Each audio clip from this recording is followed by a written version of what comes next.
Election అప్డేట్స్ను అందరికంటే ముందుగానే తెలుసుకోవాలంటే ఈరోజే ఆర్టీవీ లైవ్ యాప్ని మీ మొబైల్లో డౌన్లోడ్ చేసుకోండి. కరీంనగర్ లోక్సభ పరిధిలో పోలింగ్ ప్రక్రియ ప్రారంభమైంది. ప్రస్తుతం మనం రత్నం గ్లోబల్ స్కూల్ అనే ప్రైవేట్ స్కూల్లో ఉన్నాము. ఓటర్లను చూస్తున్నాము. ఇప్పుడిప్పుడే ఉదయమే 5:30 ప్రాంతంలో వీరు మాక్ పోలింగ్ నిర్వహించడం జరిగింది. పోలీస్ బందోబస్తు ఏర్పాటు చేయడం జరిగింది.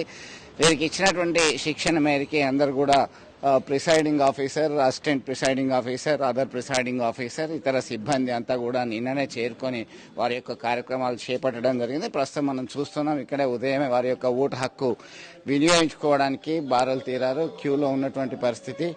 దీనికి సంబంధించి డిస్ప్లే ఏర్పాటు చేయడం జరిగింది. వీళ్ళు క్యూ కట్టారు ఇప్పటికే. సో ఫామ్ 7A 10A పోటీ చేసే అభ్యర్థుల జాబితా కూడా మనం చూస్తున్నాం. కరీంనగర్ లోక్సభ పరిధిలో 28 మంది అభ్యర్థులు బరిలో ఉన్నారు. దీనిలో భాగంగా నోటాతో కలిస్తే 29 గుర్తుల్లాగా మనం చెప్పుకోవచ్చు. దీనికి సంబంధించి వాళ్ళ యొక్క అభ్యర్థి పేరు, పార్టీ, అలాగే వారికి సంబంధించినటువంటి ఫోటో కూడా ప్రకటించడం జరిగింది, చిత్రించడం జరిగింది. పోలింగ్ స్టేషన్ 369 దీనికి సంబంధించినటువంటి ఏర్పాట్లు పక్కాగా చేయడం జరిగింది. సో ఉదయమే కొన్ని ఏజెంట్ల సమక్షంలో అన్ని ఈవీఎంస్ పనిచేస్తున్నాయా లేదా అని చెప్పేసి పరిశీలించడం జరిగింది. మాక్ పోలింగ్ నిర్వహించారు. మాక్ పోలింగ్ లో ఎలాంటి ఇబ్బంది అయినా ఎదురైతే దాన్ని మార్చేటువంటి అవకాశం ఉంది. దీనిలో ఒకటి మొరాయించడం జరిగింది. దాన్ని వెంటనే మార్చేశారు. ఈవీఎం మార్చిన తర్వాత మళ్ళీ ప్రక్రియ అనేది కొనసాగింది.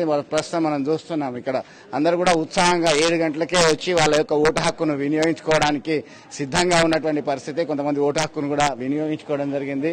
దీనిలో కరీంనగర్ లోక్సభ పరిధిలో 2194 పోలింగ్ స్టేషన్లు ఉన్నాయి.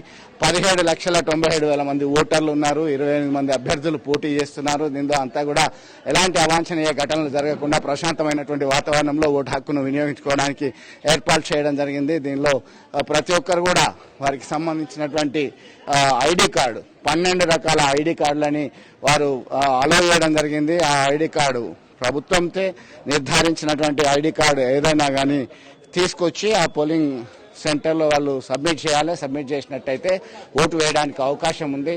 వారికి సంబంధించినటువంటి ఎలక్ట్రానిక్ ఓటింగ్ మెషిన్స్, వీవీప్యాడ్లు, అలాగే సెంట్రల్ యూనిట్లు, ఈ మూడింటిని కూడా చెక్ చేయడం జరిగింది.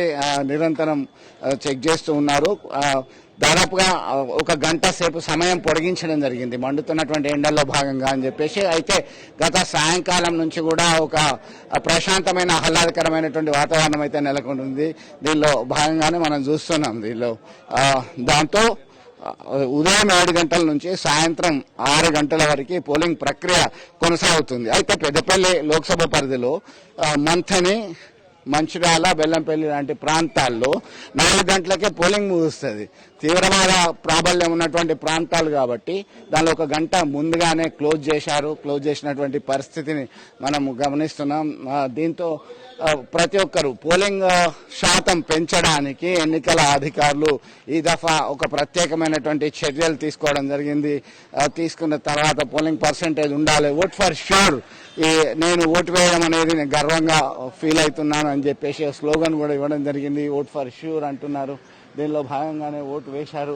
ఫోన్లు కూడా నాట్ అలౌడ్ కాబట్టి ఆ ఫోన్లు మళ్ళీ రిటర్న్ చేయడానికి కొంతమంది వచ్చారు. వారికి ఎన్నిసార్లు ఇంతవరకు ఓటు హక్కును వినియోగించుకున్నారు ఏంటి అనే దాని మీద కూడా చాలా పెద్ద ఎత్తున వారు ఆసక్తిగా వచ్చి ఓటు హక్కును వినియోగించుకుంటున్నటువంటి పరిస్థితి. ఉమ్మడి కరీంనగర్ జిల్లా వ్యాప్తంగా ఇటు కరీంనగర్ లోక్సభ పరిధిలో ప్రధానంగా 28 మంది బరిలో ఉన్నారు. 3 ప్రధాన రాజకీయ పార్టీలకు సంబంధించినటువంటి అభ్యర్థులు పోటీ పడుతున్నారు. భారతీయ జనతా పార్టీ నుంచి బండి సంజయ్ కుమార్, ఇండియన్ నేషనల్ కాంగ్రెస్ నుంచి వేల్చాల రాజేందర్ రావు, అలాగే బీఆర్ఎస్ భారత్ రాష్ట్ర సమితి నుంచి బోయిన్పల్లి వినోద్ కుమార్ పోటీ పడుతున్నారు. ప్రధానంగా రాజకీయ పార్టీలకు సంబంధించిన వాళ్ళు. ఇతర స్వతంత్ర అభ్యర్థులు, ఇతర పార్టీలకు సంబంధించినటువంటి వ్యక్తులు కూడా బరిలో ఉన్నారు.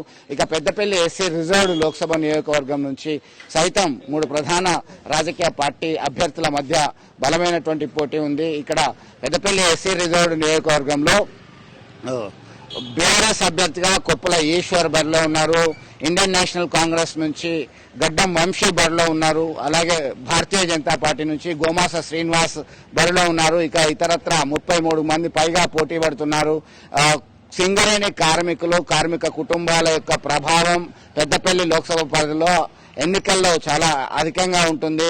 ఆ కార్మికుల ఓట్లను ప్రసన్నం చేసుకోవడానికి ప్రయత్నాలు చేయడం జరిగింది. మరొక వైపు నిజామాబాద్ లోక్సభ పరిధిలో జగిత్యాల అసెంబ్లీ కాన్స్టిట్యుయెన్సీ అలాగే కురుట్ల అసెంబ్లీ కాన్స్టిట్యుయెన్సీ ఈ పరిధిలో వస్తున్నాయి. దీనిలో ఇంపాక్ట్ పసుపు రైతులు, చెరుకు రైతులు, పసుపు బోర్డు లాంటి అంశాలు ప్రధానంగా ఉన్నాయి. ఎక్కడ సైతం పలువురు పోటీ పడుతున్నప్పటికీ కూడా ప్రధానంగా 3 రాజకీయ పార్టీలకు సంబంధించినటువంటి అభ్యర్థులు విస్తృత ప్రచారాలు చేయడం జరిగింది.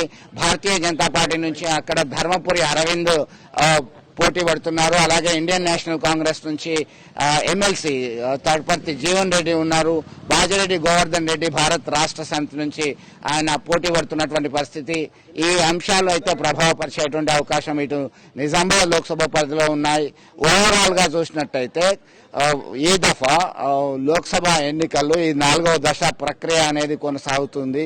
మొత్తం మీద ఎలాంటి అవాంఛనీయ ఘటనలు జరగకుండా వారి యొక్క ఓటు హక్కును వినియోగించుకోవడానికి కావాల్సినటువంటి ఏర్పాట్లు అయితే ఎన్నికల సంఘం, ఎన్నికల సిబ్బంది ఏర్పాటు చేసినట్టుగా మనం గుర్తించవచ్చు. వీడియో జర్నలిస్ట్ సుమంత్తో కలిసి చంద్రశేఖర్, RTV, కరీంనగర్.